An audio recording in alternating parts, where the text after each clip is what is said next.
Shalom again, y'all. This is our brother Yehud Tzedeknu. Um, this video is simply about why not modern Hebrew, and I'm not going to make this very long at all because it's very short. I have a lot more information about this in the book, my book coming out very shortly.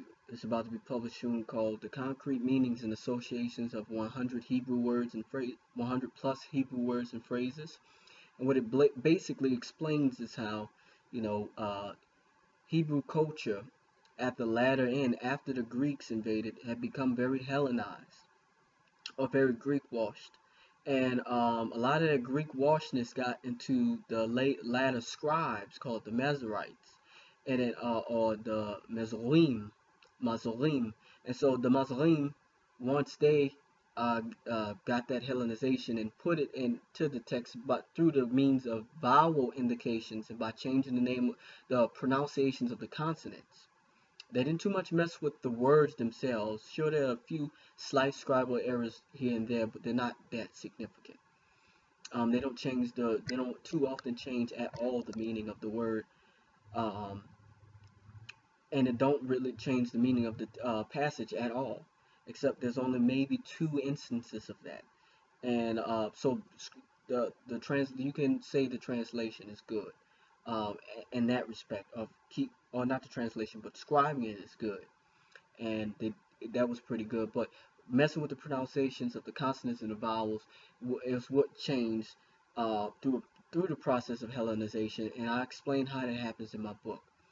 Now, in regards to how that came to modern Hebrew, a guy by the name of Eliezer ben Yehuda, who, if you have a Hebrew dictionary, Hebrew pocket dictionary, mine is very old, very worn out, and very used. It's the Eliezer ben Yehuda Pocket Dictionary, Hebrew, English, English, Hebrew, and that was created by him. He basically did what I'm trying to do, except what he did was he took the Masoretic text and he mixed that with with basically more Western ideas of thought and how things are thought out and how greetings are done and things of that sort. And he took words from Arabic, German, and other languages to substitute for, terms that modern ancient Hebrew might not have had for modern day things like a university. In modern Hebrew, you would say universitia, uh, universitia, or you would say biologia for biology, or you would say, if, different things like that. They invented new words. They took words from Arabic, like nolad. Nolad means to be born, and things of the sort, just to, substitute. When they had adequate word in Hebrew, like yeled, which in modern Hebrew would be pronounced yelad, which means to birth or born, and it also means a boy child. And that all had to deal with Greek thinking, because if there's a word for boy and there's a word for born, and they're the same word and mean the same thing, a Greek mind says, oh no, that has to be separate. Let's give it a separate pronunciation or make it a separate word. And so Yaled was perfectly Yaled. It means to born or boy. When you say a boy, you say a born one who is born, a young boy. Or Yeleda, a girl, a born one, female. And so a Greek mind says, no, you can't do that. And so they separate it and say, to be born, nolad. And then they say, boy, yeled, yelad. And then, or yeled. Yeled is the proper modern pronunciation, yeled. And so to say a girl, you would say yeleda. But in all, it's all the same thing. And so these are just a few of the reasons why not modern Hebrew. Pronunciation, corruption of pronunciation, loss of philosophical content, as well as the script. As you see, I was doing the other lessons with the ancient Hebrew script. My handwriting is a little messy on the board, but as you can see, if I were to write a letter such as this, Aleph, erase that, or a word such as this, date, bite, bite. Um, in the ancient Hebrew, it looks different. Aleph would look like this as opposed to Aleph, and Beit would look like this as opposed to Beit. Okay, let me show Aleph again. Oop, oh, sorry, messy. Boom, boom, boom. It's Aleph basically. My bad handwriting. Oh, I'm sorry. Let me write it one more time. Oop, and Aleph. So there's a difference, big difference between ancient and modern Hebrew, especially in the writing, because the modern Hebrew letters are not Hebrew letters. They're Aramaic letters that were transferred over during the Babylonian captivity.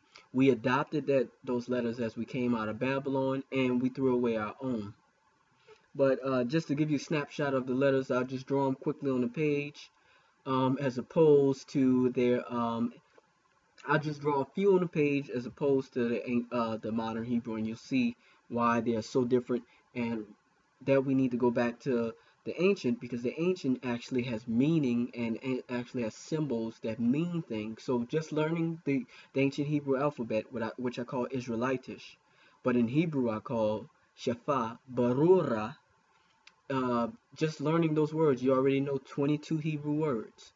So, like Aleph or Aleph versus Aleph, Bait versus Bait. This one is the ancient Hebrew. Gimel versus Gamel, Dalet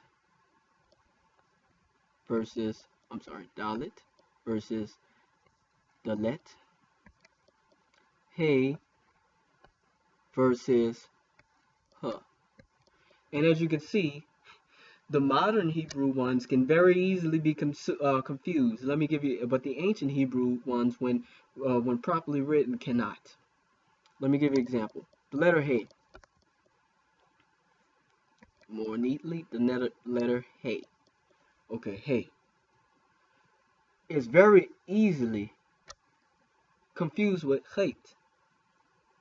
Now imagine if you read the Hebrew script, these have these little squiggles here. And sometimes this line comes up very high. You cannot tell the difference sometimes unless your eye is trained.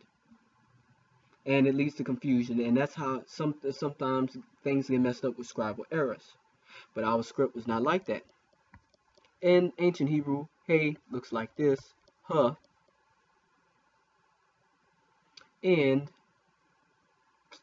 Chait or Chetz, Chetz looks like this. And there's meaning behind each of these. Hey, written down here, used to be a man standing at attention in the very ancient Hebrew, meaning behold, a man standing in exclamation, like behold, while as opposed, Chetz is a wall,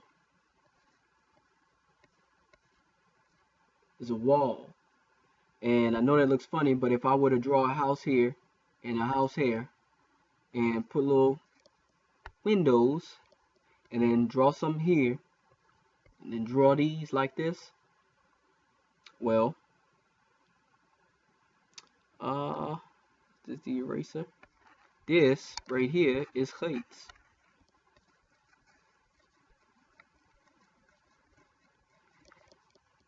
So that's just one of many reasons why, those are just several of many reasons why not modern Hebrew. Modern Hebrew, although it is a brilliant invention, nobody can take that away. And when you hear it spoken often, you can hear that it's a very beautiful language, but it is not the proper Hebrew.